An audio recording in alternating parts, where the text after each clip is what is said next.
the Agarwal's place. Sally, the American lady, and Gopal, the Indian gentleman, Agarwal, they lived in a little town called Butler, Pennsylvania. Has anyone ever been to Butler, Pennsylvania? It's just a little, it's a small town. But every place has its claim to fame, right? So as you enter Butler, Pennsylvania, you'll see a big sign. Welcome to Butler, home of the Jeep. That's where the Jeep was invented, on the eve of World War II, on the eve of America's entry to World War II. So, Sally Agarwal was pretty savvy. She was smart. So when Swamiji came, there was no room in her townhouse for him to have a room. So the Agarwals gave him a room at the nearby. Do you have this in Mumbai? The YMCA. You have that? Yes. It means Young Men's Christian Association. It's a hostel where you can get an inexpensive room. And then Prabhupada would walk several blocks to the Agarwals to cook for them and offer and share Krishna consciousness.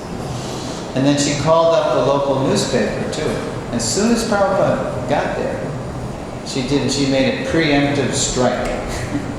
She knew that if people started seeing Prabhupada, with his Swami hat and his pointy white shoes, they would think an alien had landed or something, in his robes. So she said, "Is this the Butler Eagle?" That's the newspaper, the Butler Eagle. "Yes." "Well, I thought you'd like to know that for the next month I'm going to be hosting a real live Swami in my house." "A Swami?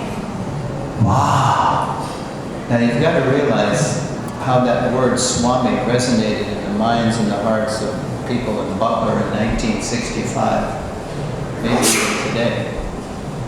If you said Swami in that time, to people in Butler, you may as well have said a genie out of a bottle, or a flying carpet, or Aladdin's lamp, something mysterious, right?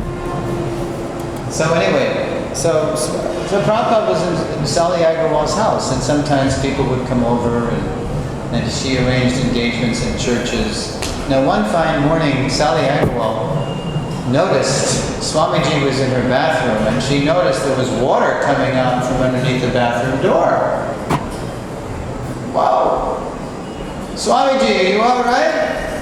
Are you all right, Swamiji?" And she opens the door, and there's Prabhupada. He's trying to wash his clothes on the bathroom floor like an Indian. Mush and gush and whap and bap, But the floor doesn't slope into a drain like in India, right? It's just coming out the door onto the rug. "Oh, Swamiji, I'll have to show you the washing machine." "Washing machine?" And then later on, Prabhupada saw how Sally was cleaning the house.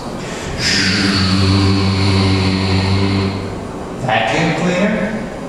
What's that?" Prabhupada told us later on when I was in New York. Sometimes I would just get on a bus, put a coin in the meter, and I would just ride around all afternoon on the bus just to see how you people were living. Something amazing to me. So Prabhupada was studying Americans, but he was also writing letters. To whom? His godbrothers. And he was telling them, I made it to the West, just like Guru Maharaj wanted it. He wanted all of us to go to the Western countries, the English-speaking countries, to preach. Remember? It's been 29 years now since Siddhanta Saraswati disappeared and the Gaudiya mission fragmented.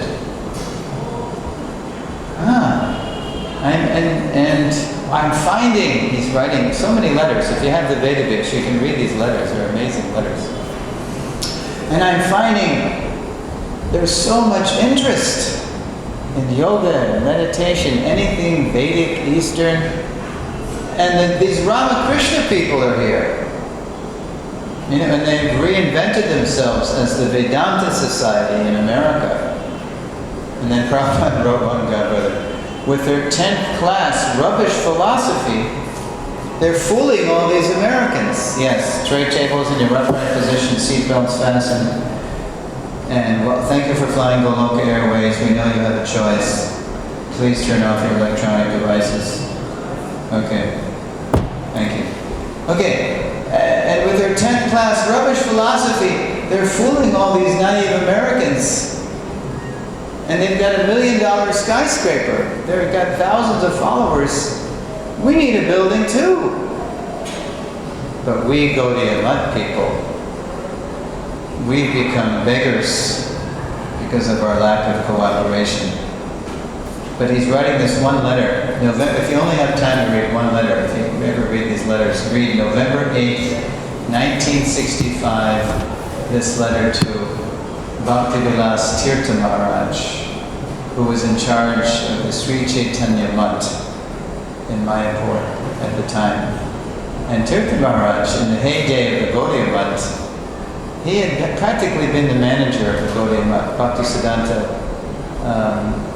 had made him the manager because he was a good fundraiser, he was a good organizer. He had been with the Ramakrishna mission too before.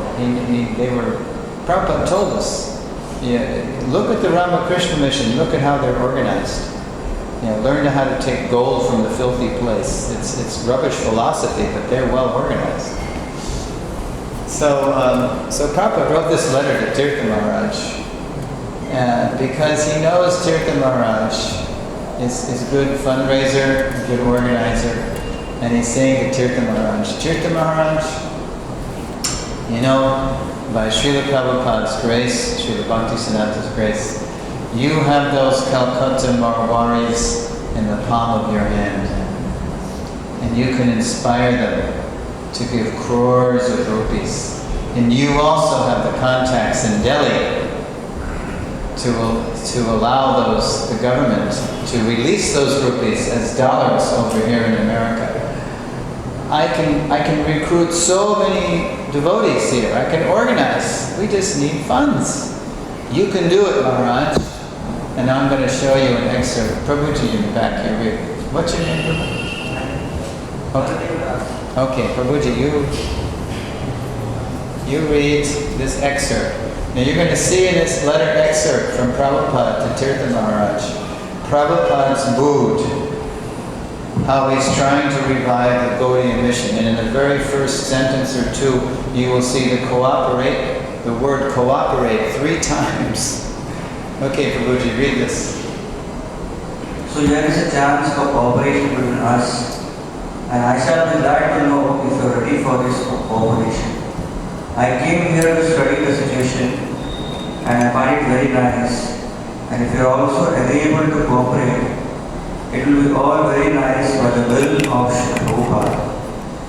If you agree and take it for granted that I am one of the workers of the Sri Mayapur Chaitanya Mutt, I have no ambition for becoming the proprietor of any mutt or mandir, but I want working facilities. That's Prabhupada's mood. I am one of the workers. I am one of your workers. You're in charge. You can be in charge, Maharaj. I can organize, I can recruit. Prabhupada is trying to revive the Gaudiya mission. Better late than never. He wrote so many godbrothers. One brahmachari wrote Prabhupada back saying, oh, I really want to come, but I'm afraid my Guru Maharaj won't let me. And Prabhupada wrote him back and said, what is this? This is not my business. This is what Guru Maharaj wants us all to do. Why won't your Guru Maharaj let you? This is not the right mood. And then the brahmachari wrote back and said, Guru Maharaj says that what you're trying to do is ludicrous, ridiculous. So Prabhupada had to write back and said, ludicrous? No. This is what Srila Bhaktisiddhanta wants us all to do. So between September 65, when Prabhupada got off the Jaladuta, In July 66, what did Lord Chaitanya reveal to Srila Prabhupada? They're not going to cooperate. They can't cooperate. The offense is too great. That fundamental disobedience to the mandate of Bhaktisiddhanta Saraswati Thakur to work conjointly, he used the word conjointly, form a GBC, work cooperatively, collectively you can do it. No. Instead, 3 camps competing who's going to replace Bhaktisiddhanta. And Prabhupada said because none of them were authorized, they all fell down. So, here we go. Let's see now. As it turned out, none would cooperate, and some even criticized Prabhupada's attempt. Since their decades-long disobedience to the order of Srila Bhaktisiddhanta had shattered the Gaudiya mission, Srila Prabhupada's godbrothers were incapable of cooperating with its revival. Srila Prabhupada would have to go it alone. Now, looking back on those days when Prabhupada was alone, Prabhupada, in 1972, he wrote a letter to a New York devotee saying this about those first days. Quote, "When I was alone in your New York, I was thinking, who will listen to me in this horrible, sinful place? All right, I shall stay a little longer. At least I can distribute a few of my books. That is something. But Krishna was all along preparing something I could not see.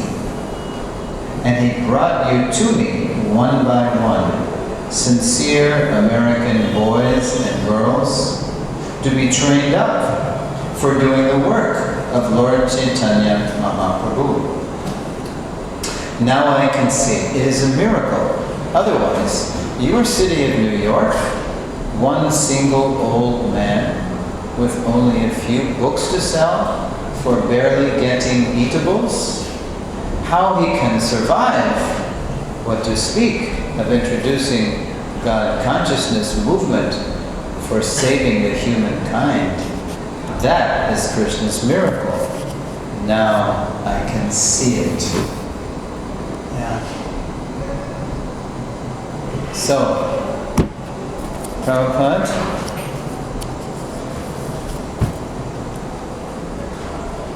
in 1966, he went from obscurity to Swamiji. This is a collage I found on Google Images. I used it because it does evoke some of the mood of the time, but it's full of inaccuracies. For example, the Twin Towers, which crumbled in 2001, they weren't even built then. They were not up yet. They were built later, and then they disappeared later. Prabhupada started the movement not at 26th Avenue, but 22nd Avenue. But it's got matchless gifts. It was symbolic. It was already there on the storefront. Matchless gifts, very symbolic of what Prabhupada had come to give.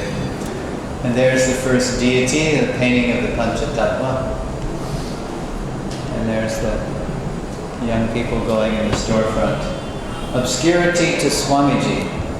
Ignored by his godbrothers, Srila Prabhupada was obliged to found a fresh branch of the Gaudiya Sampradaya. On July 13, 1966, in New York City, he incorporated the International Society. Pretty bold, huh? International. It's only one little hole in the wall on 2nd Avenue. For Krishna consciousness, ISKCON, signing the papers with his sannyas name only A.C. Bhaktivedanta Swami. Lord Chaitanya has already revealed to Prabhupada that he has to found a fresh branch of the Sampradaya. And he's going to have to be the founder Acharya of a brand new branch. But Prabhupada knows, for the Americans, you don't announce all this. You just be one of the people.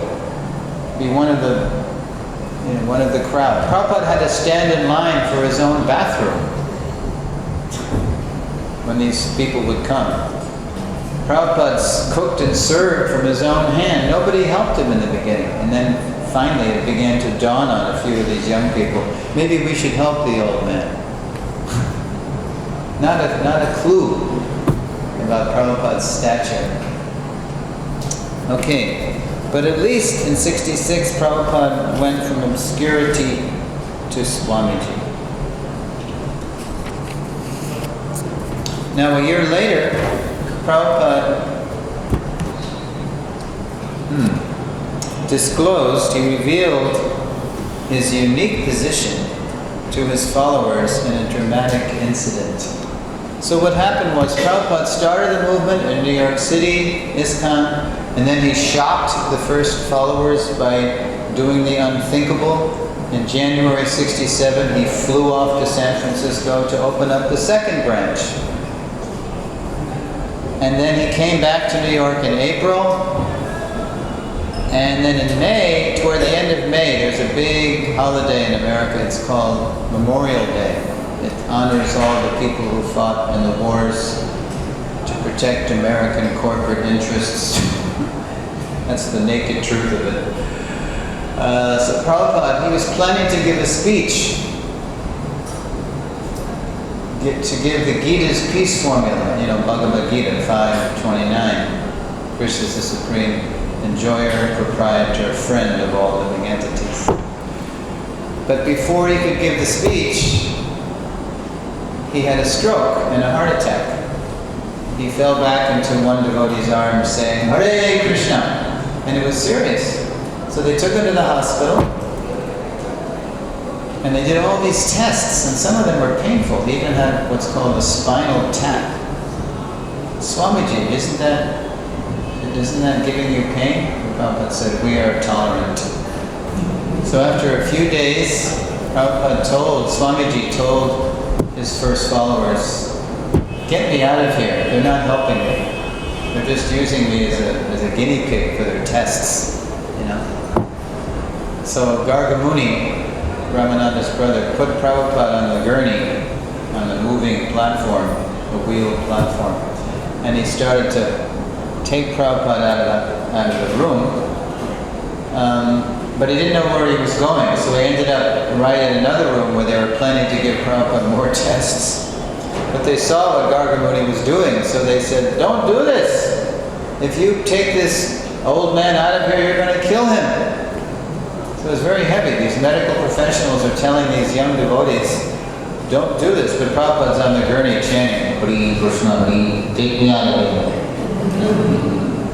And then the doctors are saying, don't do it. So they made them sign papers, releasing them from any responsibility.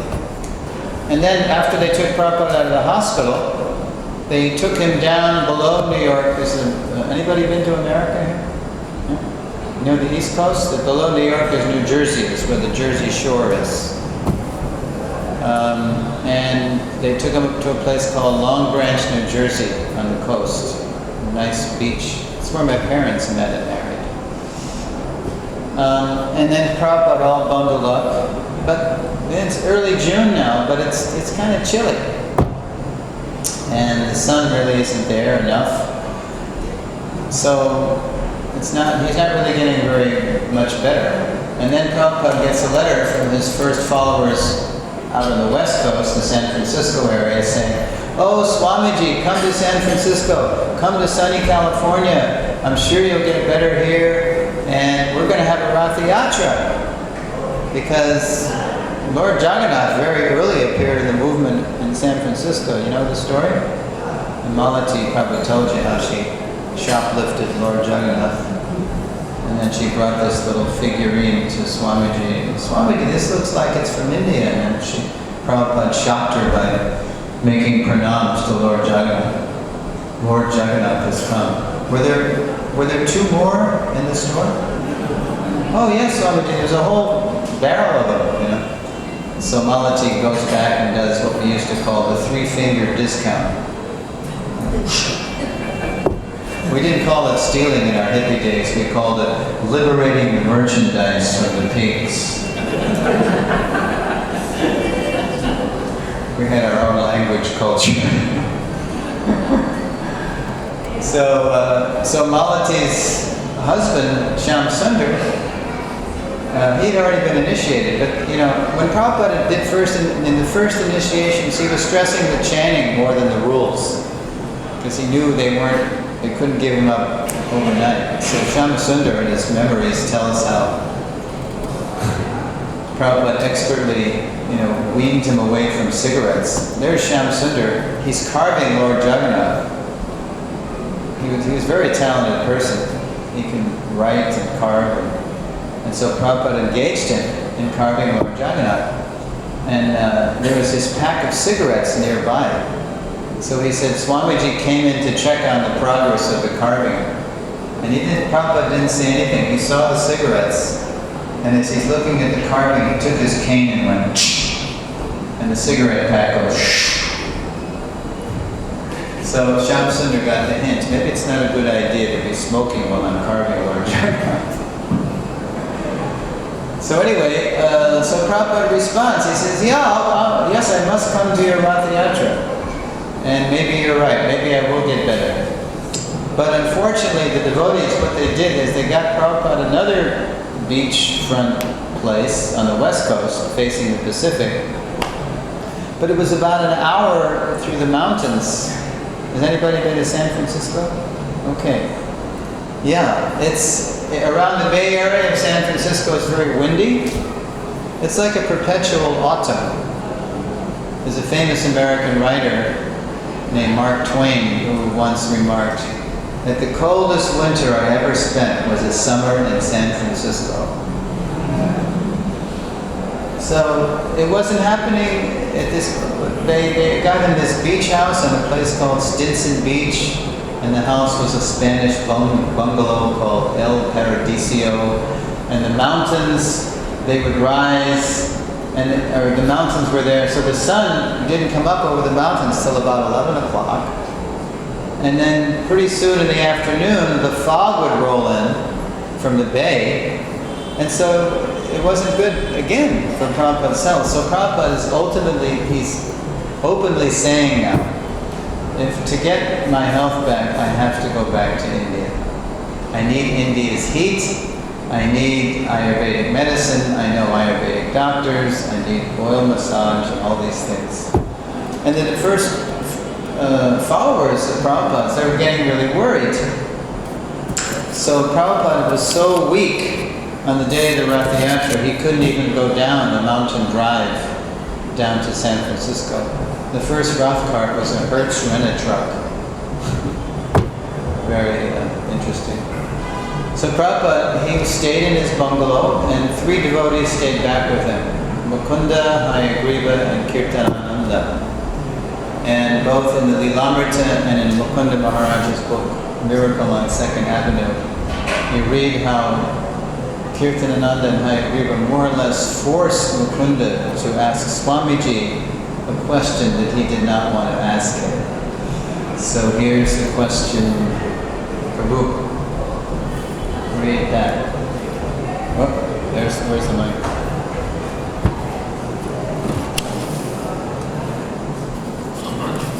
When you die, what will happen to the movement? I asked. Will you have a successor who will continue your work and look after our spiritual education? As I heard myself say the words, I realized it had been a mistake to ask this. The Swami sat silently, looking out the window at the sand dunes and the mountains. It was high tide, and I could hear the waves pounding the beach. Gulls shrieked. The Swami muttered something quietly. I couldn't hear what you said, Swami, I said carefully. Can you repeat it?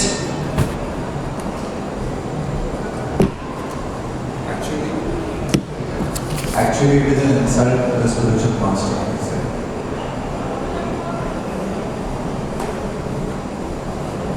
He turned away from the window. Keep the mic. He turned away from the window and looked at me pensively, as if he was hurt by my question. I'm sorry, Swami, I said. I felt like shrinking into the carpet. He closed his eyes. Outside, a dog barked. A shallow stream of tears appeared below each of his eyes and flowed over his cheeks. He slowly wiped them away. "My spiritual master," he said, and his voice choked to gravel. I was stunned. What had I done? My spiritual master, he said. He was no ordinary spiritual master. He paused again and then whispered faltering, "He saved me." He saved me, yes. Now, there's another account of this that Hayagriva wrote later in the Hare Krishna explosion, very similar. And here's how that goes. Quote, "Some of the devotees, worried that Swamiji has decided to go to India to leave his body, ask him whether during his absence one of his godbrothers should come to America to assume ISKCON leadership. The minute this question is presented to him, we sense that it is offensive. Swamiji becomes very grave, closing his eyes. Then suddenly we see tears falling down his cheeks. My Guru Maharaj, he was no ordinary spiritual master," he says, wiping away the tears. "He saved me." Now, although Hayagriva's account is similar to Mukunda's, his report of what happened later that day provides Prabhupada's crucial purport to the day's events. So the advantage of Hayagriva's account is in the Hare Krishna explosion, is that Hayagriva tells how Prabhupada revisited that whole exchange, that very emotional exchange later in the day. And here is what said. Later, Swamiji tells us what we should have always known. There is no one to replace him. The very idea is inside him. If someone comes and tells you something different, he says, you will be confused. You will be confused. Now, did you notice in both accounts the phrase ordinary spiritual master? Doesn't that sound funny? Ordinary spiritual master. Prabhupada usually, when he's talking about a regular spiritual master, that's what he says, a regular spiritual master, or one's personal spiritual master. Remember how in lesson 2, we learned that there's a difference between a great Acharya and a regular guru. Okay. So, neglected by his godbrothers, Srila Prabhupada knows and is now disclosing that he is being uniquely empowered to lead the new international Vaishnavas as the founder Acharya of the dynamic branch of Lord Chaitanya's tree of love of God. This is in CC. Prabhupada says that ISKCON is a branch of Lord Chaitanya's Bhakti Kalpataru, desire tree of love of God.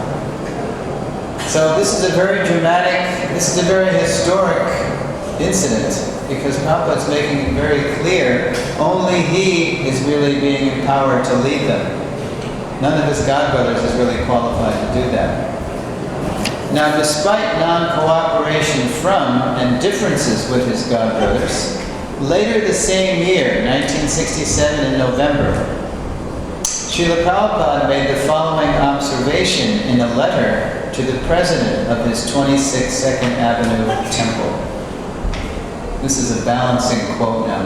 Quote, "Even amongst our godbrothers we have misunderstanding, but none of us is astray from the service of Krishna. My Guru Maharaj ordered us to execute his mission combinedly. Unfortunately, we are now separated. But none of us have stopped preaching Krishna consciousness.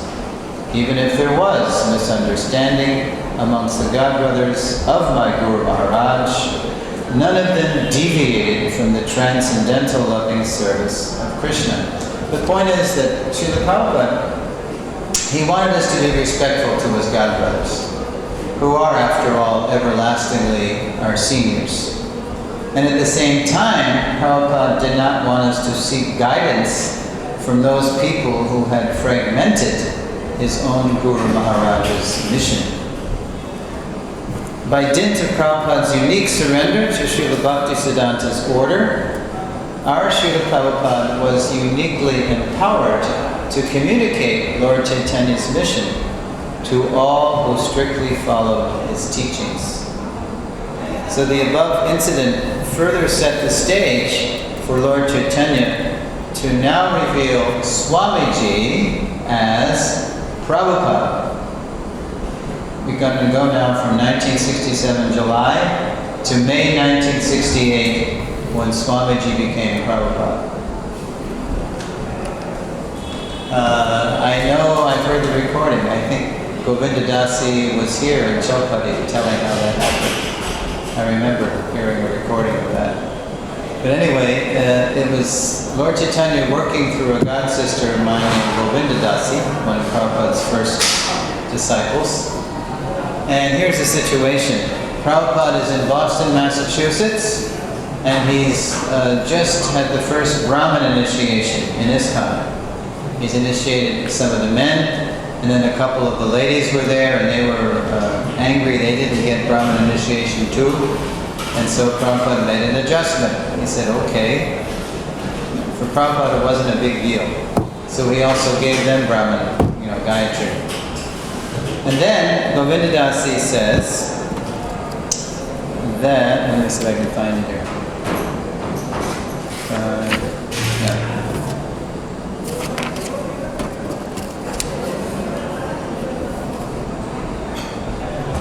Govinda Dasi recalls how Swamiji became Srila Prabhupada.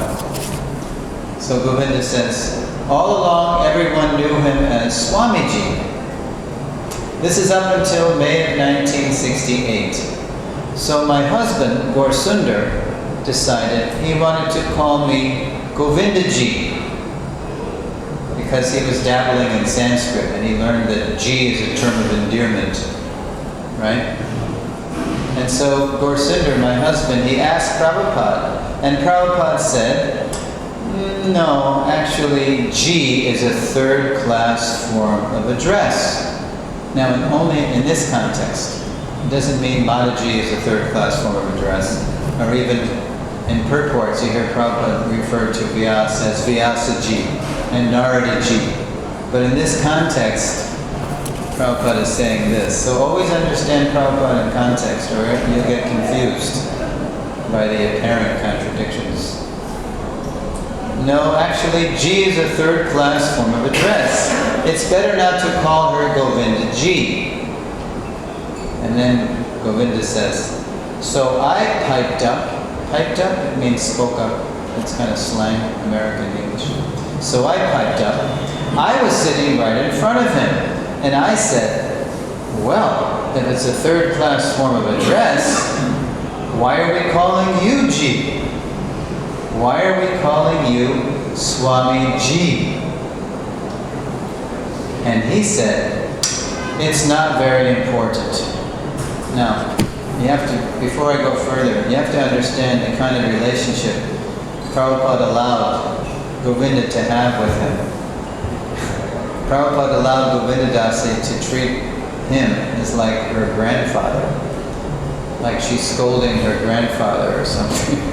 So don't be surprised when you hear what's going to follow next. Plus, Govinda is a very plain-spoken lady from Texas.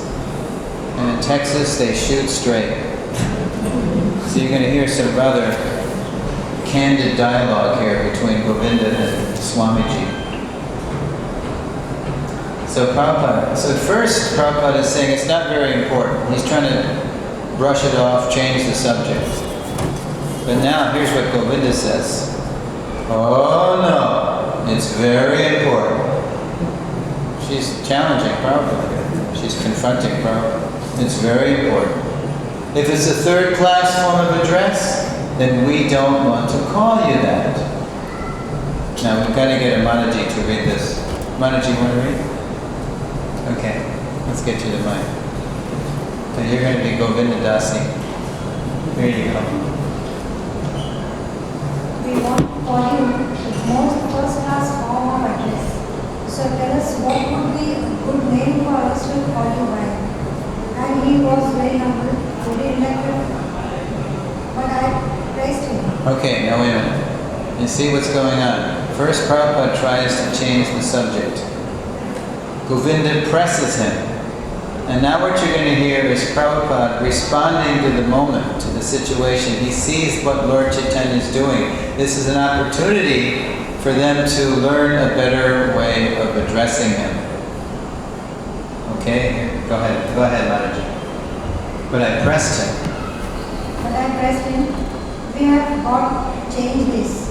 And he said, you can call me Gurudev or Guru Maharaj or Prabhupada. So I said. Okay, so then Prabhupada starts throwing out some possibilities. Gurudev, Guru Maharaj, Prabhupada, and now Govinda says, so I said. Now listen to what Govinda says now. Read that. Well, that's 3. We need 1. Well, that's 3. We need 1. You know? She's precedent. So, which one is the best? And he answered, Srila Prabhupada is nice. That is the best. So I said, from today you will be called Srila Prabhupada. Govinda Mataji ki jai! Alright, so Prabhupada allowed Lord Chaitanya through Govinda Dasi to reveal a better way to address him. And then after that exchange, Govinda said this. So I told all the devotees. Some of the devotees didn't like it because it's kind of a tongue twister. Prabhupada and Swamiji kind of flows more easily. But we gradually started calling him Srila Prabhupada from that time. Now, observation. If Srila Prabhupada had told Govinda Dasi that Gurudev or Guru Maharaj were the best, then the name change would not have been so momentous, right? Seeing that his devotees wanted to respect him more, Srila Prabhupada took the opportunity to identify the role Lord Chaitanya and Srila Bhaktisiddhanta had given him. In ISKCON's multiple guru culture today, we have different Guru Devs, but we all share the same foundational master, Srila Prabhupada, the master at whose feet all masters sit. So, Prabhupada's gone from obscurity in 1965 to Swamiji in 66 to, in effect, only he reveals that in 67, 68 to Prabhupada, and now we go 2 years and 2 months to the month I joined the Hare Krishna movement in 1970 July. I joined, and it was I had to make a real momentous decision. Was I going to attend the United States Major League Baseball All-Star game, or was I going to join the Hare Krishna movement? That was a big decision, because I was a baseball bhakta. By Prabhupada's grace, I joined the Hare Krishna movement. Okay, 2 weeks after I joined, on July 28, 1970, Prabhupada identified himself formally in relationship to his own movement. This is another one of those Bhaktivedanta Manor summer of 1973 shots. Prabhupada told the BBT, you can use this as a founder Acharya photo. It's really, he liked it. It's very full of dignity and grace. Okay. On July 28, 1970, when Srila Prabhupada legally established a governing body commission to manage ISKCON, he formally identified his relationship to his mission. If you have the database, you can go into the database, click on contents, click on legal documents, and And this is the first one that comes up.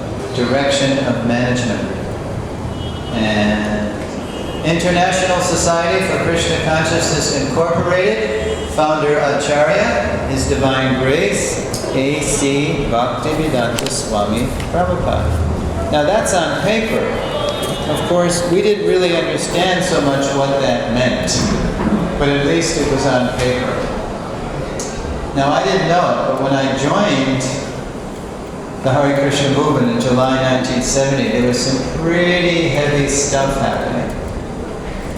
And the heavy stuff was, and this didn't come out for years, but some of Prabhupada's godbrothers were very critical of the way Prabhupada was spreading Krishna consciousness, even though he was the only one that was doing what Srila Bhaktisiddhanta asked them all to do.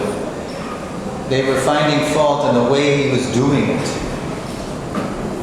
And they were making critical remarks that was affecting some of the leaders of the movement who were getting a compromised, minimized, relativized view of Prabhupada.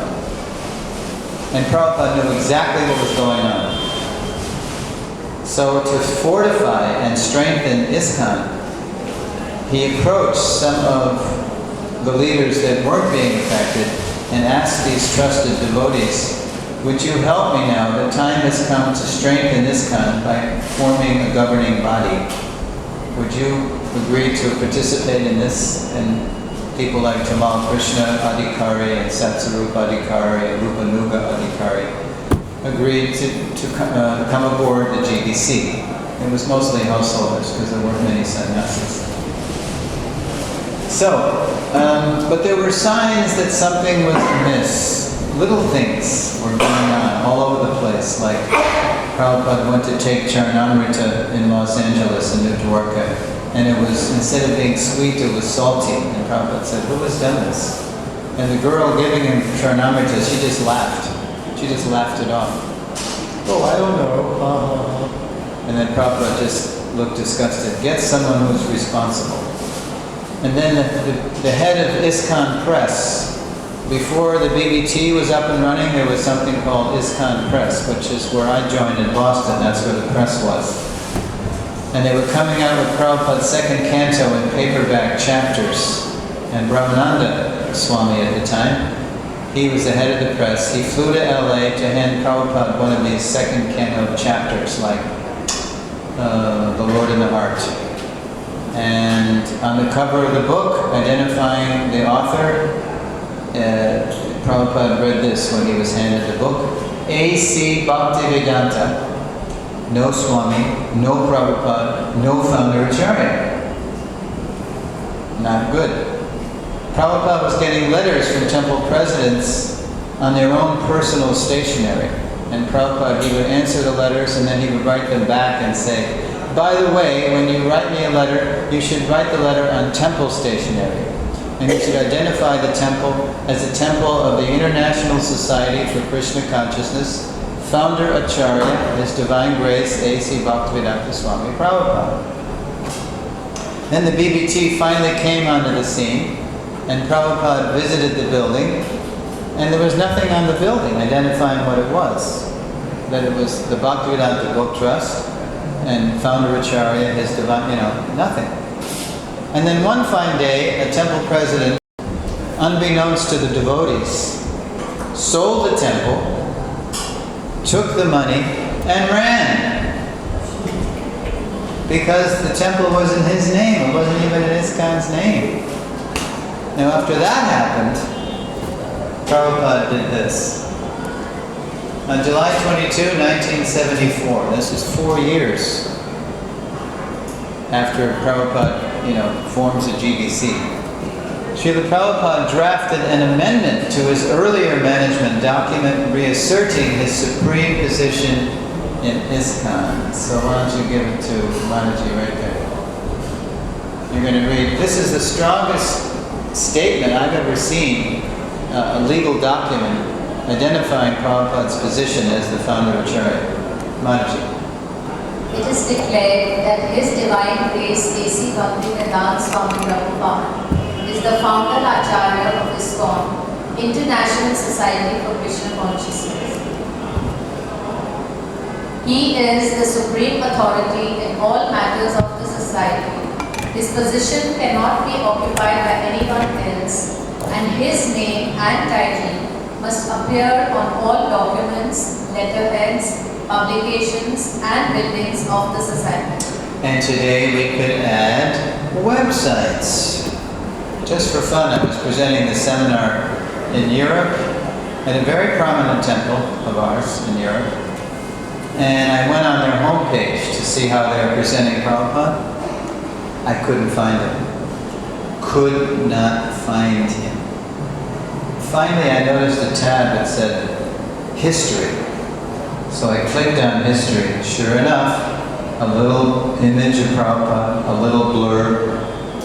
Aghast, I went to one of the managers and I said, Prabhuji, if we think Prabhupada's history, guess what we are? History. Yeah. To their credit, the next year I went back, at least Prabhupada was on the homepage. And then when I went back last year, they were really into the Founder Acharya seminar because of the focus of our GBC committee on Founder Acharya. So we're all kind of growing up and learning. Now, lest someone should think out of madness that Prabhupada is asserting his supremacy in ISKCON out of vanity, out of ego, out of megalomania, somebody could think like that. The very summer that Prabhupada registered that legal document as an amendment to his direction of management, Prabhupada is translating the Sri Chaitanya Charitamrita that summer. And in one beautiful purport, he's revealing his inner mood. Here he's asserting his supremacy in ISKCON, but in his purport, he's contextualizing himself and ISKCON and all of us thus. That same year, 1974, even as Srila Prabhupada was reasserting his position as ISKCON's founder Acharya, while he was translating the Sri Chaitanya Charitamrita, he also reasserted his and our disciplic obedience and service to his own spiritual master in the mission of Sri Chaitanya Mahaprabhu. So how about Mataji here? Want to read? So read this purport, Mataji. As members of the Krishna consciousness movement, we belong to the family of disciplic succession of Saraswati Goswami, and thus we are known as Saraswati. Saraswats, just like Kaunteya means O son of Kunti. That's a matronym. This is a patronym after the father. So he's contextualizing. Okay, obeisances. Obeisances, and therefore offer to the spiritual master as a Saraswata Deva or a member of the Saraswat family.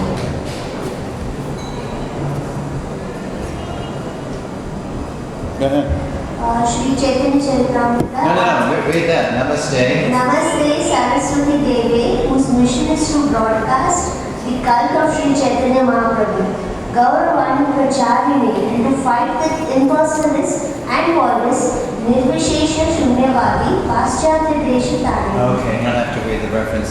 So, by founding ISKCON, Srila Prabhupada, it's true, he had made a clean break from the non-cooperation that had fragmented Srila Bhaktisiddhanta's Gaudiya mission. At the same time, Srila Prabhupada now reasserted his and our absolute dependence on and fidelity to Srila Bhaktisiddhanta as disciplic executors of Lord Chaitanya's mission. Very important. Prabhupada is giving his inner mood here. Now over the next that was 1974 summer, over the next two slides we're going to see something extraordinary from February 1975. This is Prabhupada in his own words describing himself as the founder Acharya. And here's the context. In 1975 February, Prabhupada made his one and only visit to the continent of South America. Does anybody know where Prabhupada went? What? Caracas, yes. Good. Of course, Prabhupada went to Mexico a few times, but that's Central America. So in February 75, Prabhupada, he's lecturing on Bhagavatam 111. So here it is said that origin is life, because here it is said, Yaton vaya itaratascha arteshu abhigyaksvara. He is directly and indirectly conscious of all manifestations, and he is independent. So Prabhupada is lecturing on the very first verse of Bhagavatam, Srila Vyasadev's invocation, identifying Lord Krishna as the objective of the whole work. And now in the next slide, you're going to hear Srila Prabhupada, this is an audio clip, I hope the sound is set right, making a very interesting analogy that just as Krishna is the origin and life of his creation, so he, Srila Prabhupada... Okay, we got to do that again. That's why the sound technician should not desert the presentation. Can you turn that down, Prabhu?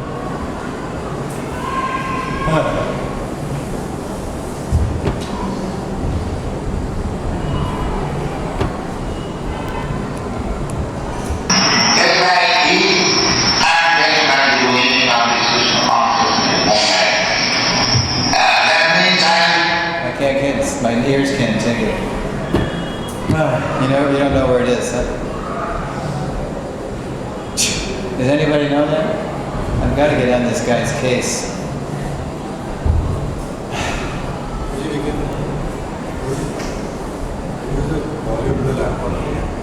No, you can't hear the left. Well, I could do that, yeah. I could. All right, we're going to do something. I got an alternative here. Prabhu's. Rather than guess, let's do this. I'm just going to take this wire out and put the mic right by the laptop speaker. Alright, here we go.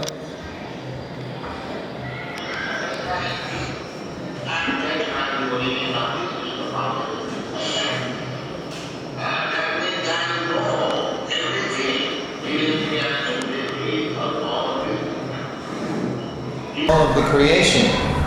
So Prabhupada, as the creator of ISKCON, is the life and soul of all generations of his followers. And so the way we end the lesson is, Srila Prabhupada, our founder Acharya, and here's the great balancer. As ISKCON's founder Acharya, Srila Prabhupada is the life and soul of all generations of his followers. Moreover, or at the same time you could say, whoever enriches our foundational identity as Prabhupada Anugas is also glorious, deepening the cooperation we'll need to take Prabhupada and Lord Chaitanya's mission of Krishna consciousness to every town and village on earth. Just because we're focusing on Prabhupada's identity as founder Acharya doesn't mean we're minimizing anybody else. In fact, as I mentioned already, whoever is enriching our relationship with Prabhupada, even if you're a Diksha disciple like me, if you're helping my relationship with Prabhupada, you're a kind of guru for me. So, okay, lesson outcomes. By the end of the lesson, students will be able to identify Puranic and Gaudiya prophecies Srila Prabhupada fulfilled. Recount Lord Chaitanya's historical stage setting, East and West, for Prabhupada's advent. Recount how Prabhupada went from obscurity to Swamiji, to only he, to Prabhupada, to founder Acharya between 1965 and 1970. Recount how Srila Prabhupada formally identified his supreme position in ISKCON, and how he was later obliged to reassert that position. Identify the position of Srila Prabhupada and ourselves in relation to Srila Bhaktisiddhanta and his mission. And finally, we should be able to identify Srila Prabhupada as the life and soul of all generations of his followers. So if you liked what you heard in this Sambandha section of the seminar, then please tell your leaders to invite the seminar back, and we'll pick up next time looking at his mission right from the beginning. The Abhideya section is committing more to his mission. So we have to know what that is. So we have to go back to the roots of the mission. So the lesson traces the roots of Prabhupada's mission from the moment he met his spiritual master until the moment he stepped down the Jalaputa. Okay, all right, I'm going to have a seat. Remember, try to focus your questions on the points of the lesson. Yes?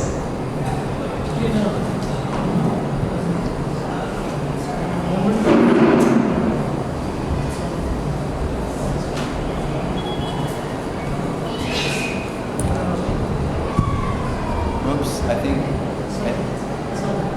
Try it again. Okay. In a moment of inattention, I missed out one point where he said that Srila Prabhupada made a startling revelation to his disciples. That is when you were mentioning about Srila Prabhupada going from obscurity to Swami. I just wanted to please repeat that because I missed that out. Okay. Yeah, I was just recapping. Did you hear the question? That Prabhu missed something. I was recapping the evolution of Prabhupada, revealing, gradually disclosing his position to us. So obscurity to Swamiji, and then the third step was only he, that exchange. When he disclosed, he revealed how there's no one other than him that's qualified, to lead them in Krishna consciousness. They wouldn't even come, what to speak of lead them. So Prabhupada knew, just for example, how did Prabhupada introduce the regulative principles? As opposed to his godbrother Bhakti Saranga Maharaj, who was confronted by that Marquis of Zetland. Swamiji, can you make me a Brahmin? Oh yes, just avoid intoxication, illicit sex, meeting, and gambling. So what was the response? Impossible! Now how did Prabhupada introduce the four rules to people who were similarly raised on sex, drugs, and rock and roll? How did he introduce? It was completely according to Rupa Goswami, to whom Prabhupada was praying in the Radha Damodar temple before he came. Please empower me. I have no idea how I'm going to do this mission, this impossible mission impossible. So what's Rupa Goswami? What does he say in Bhakti Rasamrita Sindhu 1, 2, 4? Yena tena prakarena mana Krishna niveshaye sarve bhinishehasyor etayore akinkara. Yena tena, somehow or other, get the mind fixed on Krishna. So that's what Swamiji did the whole summer of '66. If you've heard those recordings, he's simply getting them to chant Hare Krishna. They're trying to get high. That's their motive. Krishna certifies we come with material motives. Their motive is they want to stay high forever. That's the motive. That was the preaching. Stay high forever. No more come down. So Prabhupada, as I told you, Howard said to Swamiji, I've been chanting Hare Krishna for 6 months. I still haven't seen the universal form. That's why they were chanting. They were trying to get high.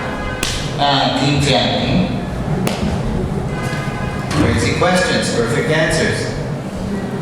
So, after, so there was that first initiation on Vyasa Puja, September 8th or September 9th. Then there's Radhastami. 2 weeks later, there was another initiation. And then October, around Govardhan Puja time, there was another initiation. And then finally, after a few initiations, one of the initiates, the first initiates, went to Swamiji, and we know the date because of a document that appeared the next day, a dated document. One of the first initiates went to Swamiji and said, "Hey, Swamiji, are there any rules to this club? Any rules to this practice?" And that's exactly what Prabhupada was waiting for. Prabhupada had mentioned the rules, but he hadn't stressed them. He stressed the higher, that's the Gita, Vishayavani Vartante. The only way you can give up the lower thing is to have a higher taste. Right? So what's Swamiji's response to this question? Ah, very good boy, very good boy. I thought you never asked, right? Prabhupada, he's empowered. He knows that the rules have to come from us. When we're ready to follow the rules seriously, then and so the next day, what did Swamiji post? Do you have this? Dated November 25th, 1966. All initiated devotees must. The first one is attend morning and evening classes. You got to get him in a higher consciousness. Second one, well, this is a good counterpoint. Must avoid all kinds of intoxicating substances, right? And then no illicit sexual connection. And then there's things like no unnecessary sporting and no intimate mixing with non-devotees. It kind of reads like a mini Hari Bhakti Vilas for the Lower East Side of New York City, for 1966. And then Prabhupada, he knew, as soon as he founded ISKCON, he knew Lord Chaitanya was asking him to be the founder Acharya of a new branch of the Gaudiya Sampradaya. He didn't, he was just Swamiji. And then, but then when Govinda pressed him, okay, and you can call him, Srila Prabhupada is nice. Right? And then a couple of years later, when some critical godbrothers are poisoning some of the neophyte leaders, Prabhupada sees it's time to protect ISKCON and form a governing body. He's got to start training people to take over the management of ISKCON. 7 years before he disappeared. So, yeah, that crucial, that critical revelation at 67, only he could lead them. He wanted us to respect his godbrothers. He never wanted us to ask them how to run the Hare Krishna movement. And that happened after Prabhupada left. Some leaders did that. And it wasn't the Gaudiya Math people's fault. It was our fault for asking them. He wanted us to respect them, but he didn't want us to approach people who were responsible for the fragmentation of the Gaudiya mission, to be approached for intimate instruction. Forget it. They weren't. Prabhupada was uniquely empowered because he was uniquely surrendered. My legendary godbrother Vishnu John said to Prabhupada, "Oh, Prabhupada, you're so merciful to me." And Prabhupada just said, "My mercy is for everyone. Simply you're taking it. As much as we want to be empowered, we can have it. That requires surrender, giving up our dramas and our traumas." So yeah, that's the step there. From obscurity to Swamiji to only need to Prabhupada to founder Acharya. Over that first 5 years, Prabhupada put in place.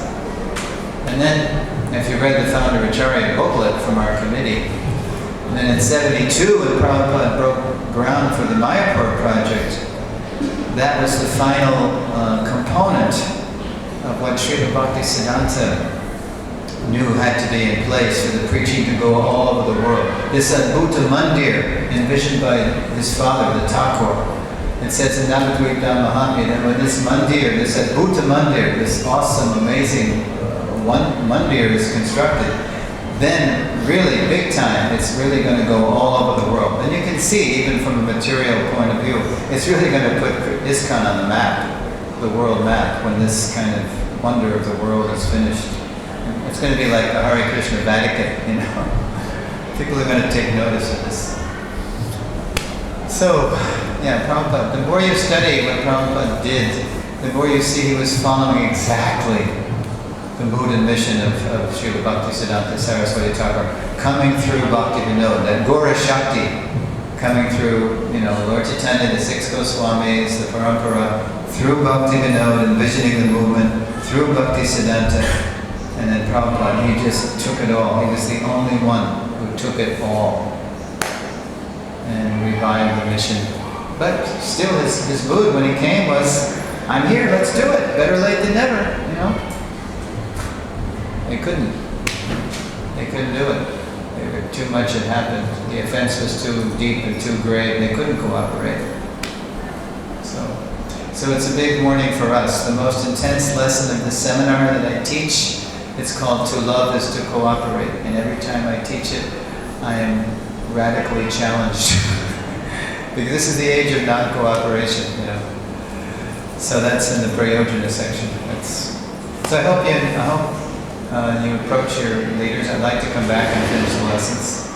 And in the meantime, I've given Radhika Ballava Prabhu the notes for the Sambandha lessons, plus links to, you can see all the lessons online.